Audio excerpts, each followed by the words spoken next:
네, 여러분 반갑습니다.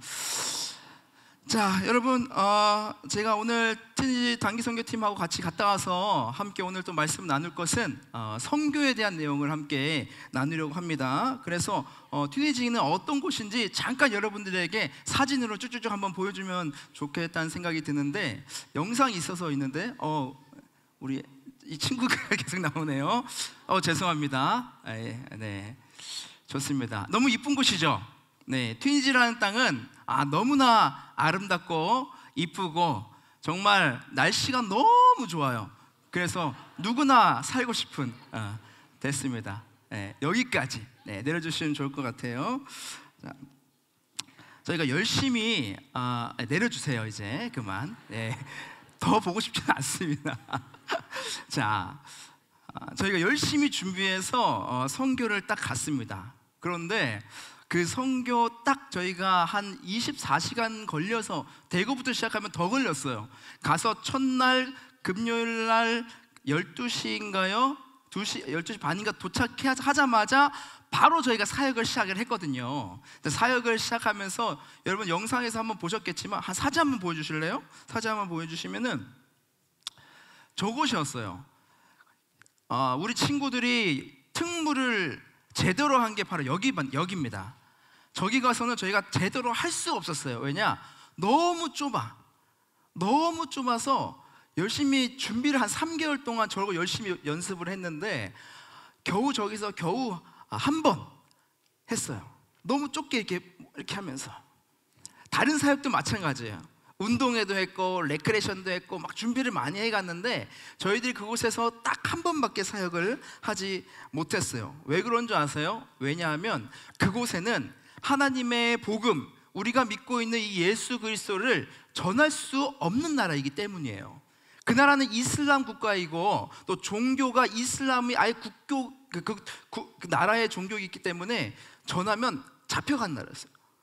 그래도 그곳에 계신 선교사님을 선교사님이라 부르지 못하고, 제가 그곳에 갔거든요. 저를 목사님이라 부르지 못하고, 교회를 교회라고 부르지 못하는 곳이었어요.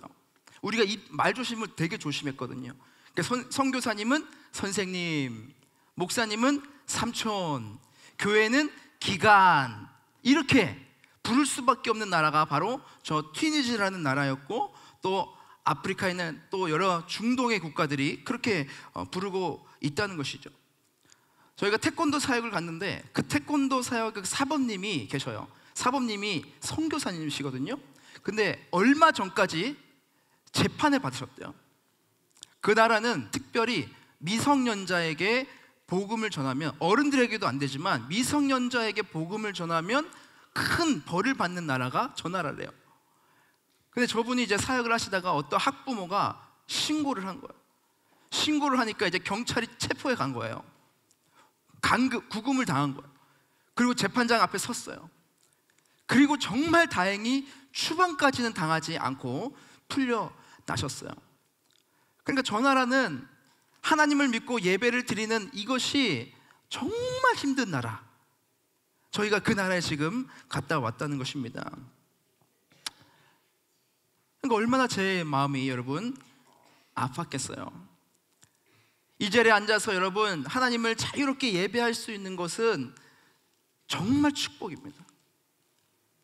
하나님을 하나님이라고 부를 수 있는 것, 우리가 목소리를 높여서 이렇게 찬양을 올려드릴 수 있는 것, 여러분 이것은 엄청난 축복인 것을 제가 너무나 뼈저리게 느끼고 왔다는 거예요. 이 자리에서 여러분 이것이 아무것도 아니라고 생각하는 친구도 있을 수 있어요. 그런데 여러분 아니에요. 어떤 친구들은 목숨을 내놓고 예배를 드리는 친구들이 있어요. 여러분 오늘 저는 여러분과 선교에 대해서 나누려고 합니다. 이 선교, 여러분 이 선교라는 단어는 여러분 절대로 가벼운 단어가 아니에요. 엄청나게 무거운 단어라는 것입니다. 그곳에서 선교라는 그 단어는 예수님을 믿는 사람이라는 것을 전할 수 없기 때문에 어떻게 할 수밖에 없어요? 내가 예수님 믿는 사람이라는 것을 보여줄 수밖에 없는 거예요. 믿는 사람으로서의 모습을 보여줄 수밖에 없는 거예요. 그래야 이 사람들이, 현지인들이 나를 보고 저 사람 뭐지? 그것을 느끼게 해야 복음이 전해질 수 있는 그런 나라. 오늘 이 선교에 대해서 여러분 함께 나누려고 합니다. 신실한 선교. 그래서 여러분, 신실한 선교라는 것은 제가 그 나라 가서 깨닫게 됐어요. 아, 신실한 선교는 그냥 말하는 것 아니구나. 야, 한번 교회 가보자. 야, 한번 예수님 믿어보자. 야, 우리 교회에서 뭐 한대, 한번 가보자.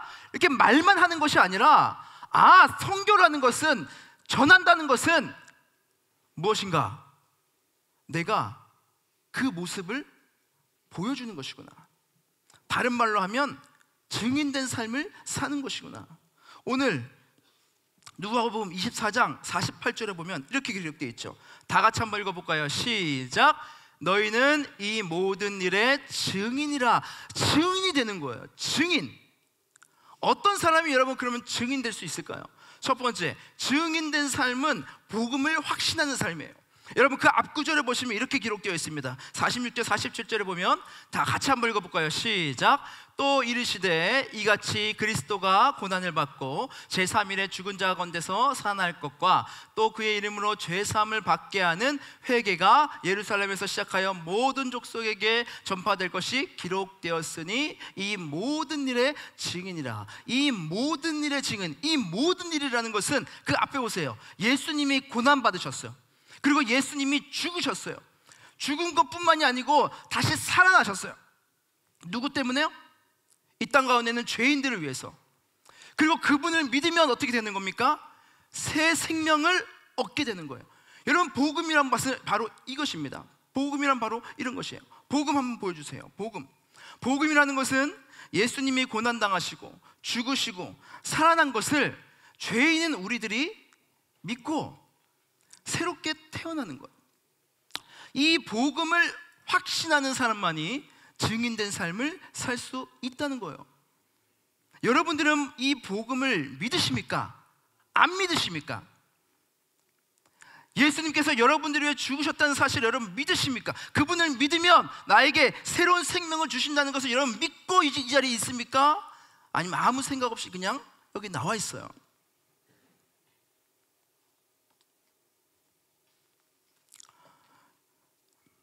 여러분 제가 이번 선교에서 한인 청소년들 드리는 청소년 예배에 초청을 받아서 같이 예배를 드렸습니다. 근데 그곳에서 말씀을 전해주신 선교사님이 계신데 그분의 말씀을 듣고 제가 굉장히 충격을 먹었어요. 엄청난 감동을 받았어요. 마침 튀니지에 있다가 이집트 가서 사역을 1년간 마치고 이제 딱 오셔서 말씀을 전해주셨어요. 근데 그분께서 어떤 말씀을 하셨냐면은 그 이집트에 가면 콥틱 기독교라고 있대요. 이집트라는 나라도 그 이슬람 국가인데 신기하게 그 나라는 10%가 기독교인이에요. 신기하죠? 이슬람 국가인데.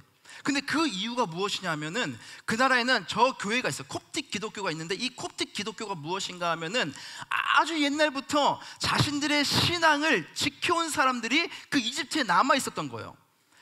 그 로마 시대 때부터 모진 핍박과 고난을 받으면서 핍박을 받으면서 끝까지 신앙의 정체성을 지키면서 살아남은 사람들이 10%가 저 이집트에 있다는 거예요. 신기하죠?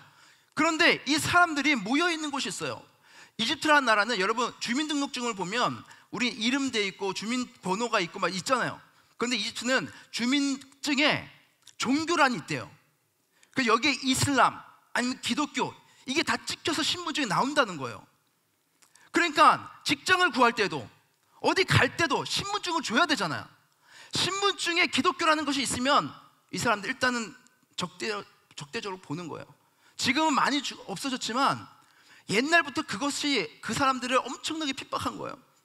그러니까 어디 가서 직장도 못 구해, 일도 잘 못해. 그러다 보니까 이 사람들이 어디로 모인 거예요? 쓰레기 더미로 모이는 거예요. 쓰레기 더미. 그 나라 사람들이 버리고 있는 쓰레기 더미. 할 게 없으니까 쓰레기 더미 가가지고 쓰레기를 분류하면서 그 안에 있는 것들 하면서 그렇게 먹고 살았던 거예요. 신앙을 지키기 위해서, 이 복음을 지키기 위해서 내 모든 것들을 다 포기하고 쓰레기를 주스면서 사는 거예요. 그 사람들이 모여서 그곳에 교회가 세워졌어. 그 교회를 방문하셨대. 근데 놀라운 것은 그 교회 가보니까 뒤에 휠체어들이 막 쭉 있더라는 거예요. 휠체어가, 여러분 생각해 보세요. 저 바깥에 로비에, 3층 로비에 휠체어가 쭉 있는 거예요. 이 선교사님이 신기해가지고, 아 저게 뭡니까? 이게 왜 이거 여기 있어요? 그러니까 이 사람들이 하시는 말씀이 뭐냐, 이 교회에 와서 놀라운 기적이 일어나고 있는데, 하나님 아픈 자들이, 휠체어 타고 온 자들이 하나님께서 놀라운 기적 역사를 베푸셔서 나았다는 거예요. 나은 사람들이 휠체어를 놔두고 간 거래요. 그 휠체어들이 기념처럼 쭉 있었다는 거예요. 엄청나게 놀랍다는 거예요. 여러분, 우리나라 같은 경우는 지금 우리는 어떤 이성적인 발달해서 그런 역사들이 일어나지 않지만, 저 핍박받은 나라, 예수님을 예수님이라고 부르지 못하는 그 나라, 그런 나라에서는 지금도 놀라운 기적들이 나타나고 있어요. 제가 현지 선교사님을 뵀는데, 그 선교사님이 교회에 현지인 8명이 있는데 그 중에 한 명은 예수님을 아무도 전하지 않았어. 근데 꿈에 예수님이 나온 거예요. 예수님이 세례를 베풀었다는 거예요. 그래서 내가 예수님의 신앙을 믿고 신앙을 가져야 되는데, 자기를 이끌어줄 사람을 못 만나다가 그곳에 간 선교사님을 우연하게 만나게 된 거예요. 그래서 그 교회가 세워지게 된 거예요. 그리고 저번 주에는 2명의 현지인이 세례를 받았다는 거예요. 놀라운 일인 거예요. 여러분, 그 나라는요, 내가 예수님을 믿는다라고 얘기하면 그 신앙을 고백하는 사람은 진짜예요. 그리고 집안에서 쫓겨나. 신앙을 지킨다는 것은 여러분 놀라운 거였어요. 여러분, 증인된 삶은 어떤 삶입니까? 복음의 확신이 있는 거예요. 내가 정말 예수 그리스도를 믿는다는 확신이 있어서, 내가 예수 그리스도의 복음 아니고는 살아갈 수 없다.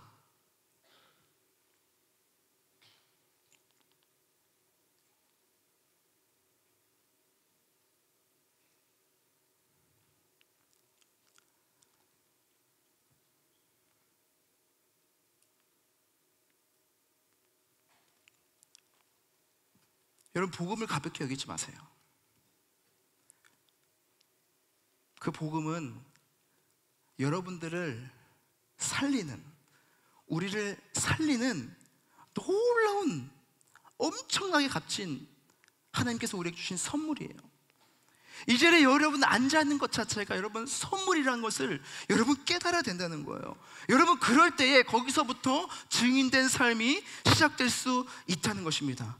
여러분, 이렇게 우리가 복음에 대한 확신이 가지면 이제 어떻게 됩니까? 여러분들의 삶의 자리가 선교의 자리가 되어야 되는 거예요. 두 번째, 삶의 자리가 선교의 자리가 되어야 한다는 것이죠.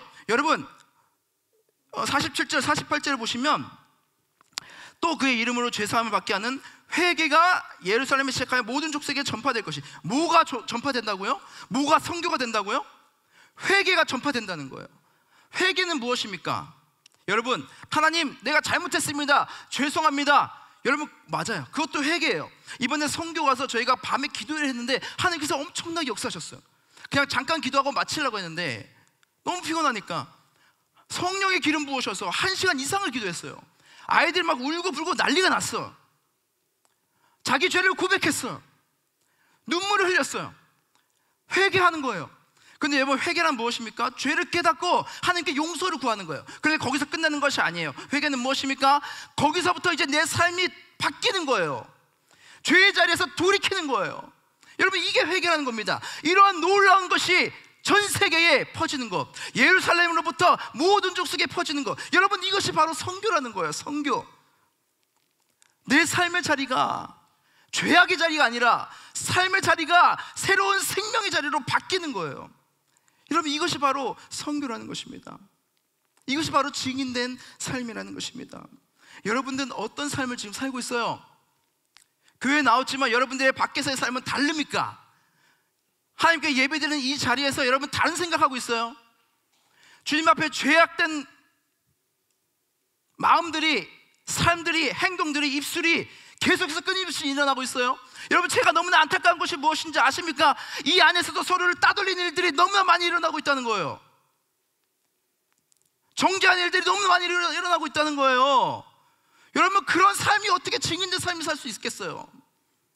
여러분, 그러시면 안 돼요. 여러분들이 나는 하나님, 내가 증인된 삶을 살겠습니다. 나는 선교의 자리로 나아가겠습니다. 여러분, 그런 고백으로 가지고, 그런 소망을 가지고 여러분 살아가야 된다는 거예요. 여러분, 지금도 이스라엘 국가에는요 수많은 선교사님들이 계세요. 예수님을 부르지 못한 자들이 있어요. 그분들이 무엇으로 선교를 할 수 있겠습니까? 예수님 믿으세요, 그렇게 말로 할 수 있어요? 뭐 없어요.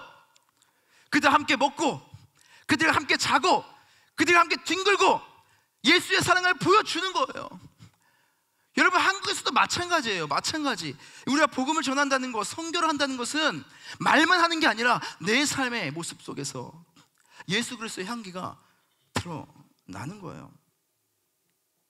그럴 때에 하나님께서는 여러분들을 통하여서 선교의 이야기를 써가실 것입니다. 마지막으로 증인된 삶은 예수님이 우리의 왕되심을 인정하면서 소망을 갖는 거예요. 여러분들의 삶의 주인은 누굽니까? 여러분, 증인된 삶, 선교하는 삶, 증인된 삶으로 살아가는 것은 내 마음 중심에 예수 그리스도가 왕으로 오실 때에 소망을 가질 수 있는 거예요.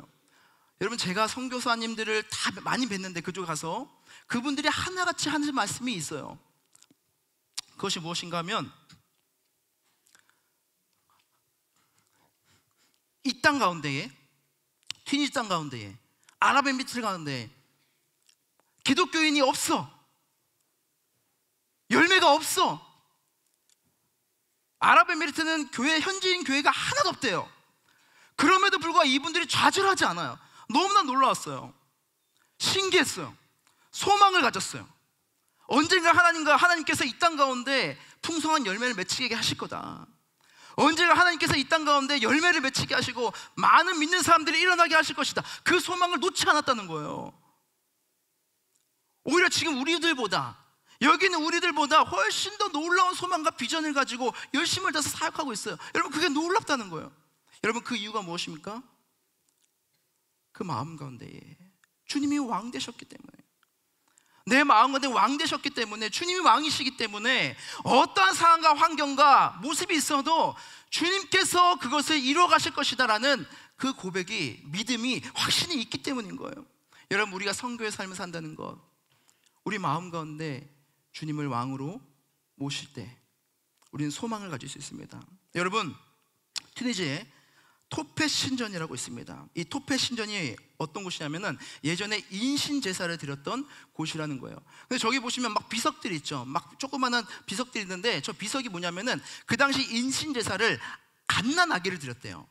그러니까 이 신전에 그 우상이 있는데 여기 이렇게 있으면 갓난아기를 여기다 떡 떨어뜨리면 이 갓난아기가 따르르 돌면서 밑에 불구덩이로 들어가는 거예요. 그러면서 제사를 드리는 인신 제사가 저기서 700년 동안 있었다는 거예요. 700년 동안. 그리고 7,000명 이상의 아이들이 저기서 이미 죽었을 것이다, 그런 추정을 하고 있어요.